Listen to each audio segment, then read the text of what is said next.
Body brightening pack, এই প্যাকটা যদি আপনারা ব্যবহার করেন 2 সপ্তাহের ভেতরেই আপনারা আপনাদের হাত পায়ের পরিবর্তনটা দেখতে পারবেন। এটা দেখতে যেমন প্রিটি, এটার কাজটাও ঠিক সেই রকম। এটা এত পরিমাণের ভালো, তো চলেন কিভাবে এটা বানাবেন এবং কিভাবে এটা সংরক্ষণ করে রাখবেন সম্পূর্ণ প্রসেসটা দেখাবো আপনাদের। যারা দ্রুত হাত পাগুলোকে একটু পরিবর্তন করতে চান, একটু ব্রাইট করতে চান, তারা চাইলে এটা বানিয়ে ব্যবহার করতে পারবেন। এটা বানানো খুবই ইজি, ঘরে থাকা কিছু রেমেডি দিয়ে আপনারা এটা তৈরি করতে পারবেন। তো ফার্স্টে লাগবে আমাদের চিনি। আমি এখানে বেশ পরিমাণের একটু চিনি নিয়ে নিয়েছিলাম, এখানে 3 চামচের মতো হবে চিনি। তারপরে আমাদের এখানে লাগবে গুঁড়া দুধ।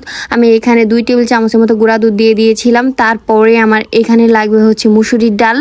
এই তো আমি বেশ খানিক পরিমাণে এখানে 2 টেবিল চামচের মতো হবে মসুর ডাল দিয়ে দিয়েছিলাম। তারপরে আমাদের এখানে লাগবে গোলাপ জল। আমি এখানে কিছুটা পরিমাণে গোলাপ জল দিয়ে, তারপরে লাগবে আমাদের এখানে গ্লিসিরিন। আমি এখানে অল্প একটু গ্লিসিরিন দিয়ে, তারপরে মেন যে জিনিস সেটা আমাদের লাগবে পুদিনা পাতা প্লাস নিম পাতার রস।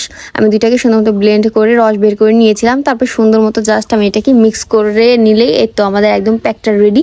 এই প্যাকটা আপনারা নর্মাল ফ্রিজে 2 সপ্তাহের মতো সংরক্ষণ করে রাখতে পারবেন। এটা আপনারা প্রতিদিন ব্যবহার করে রাখবেন। এটা আপনারা হাতে নিয়ে 5 মিনিট ম্যাসেজ করে যতক্ষণ না পর্যন্ত এটা শুকিয়ে যাবে ততক্ষণ পর্যন্ত রাখবেন।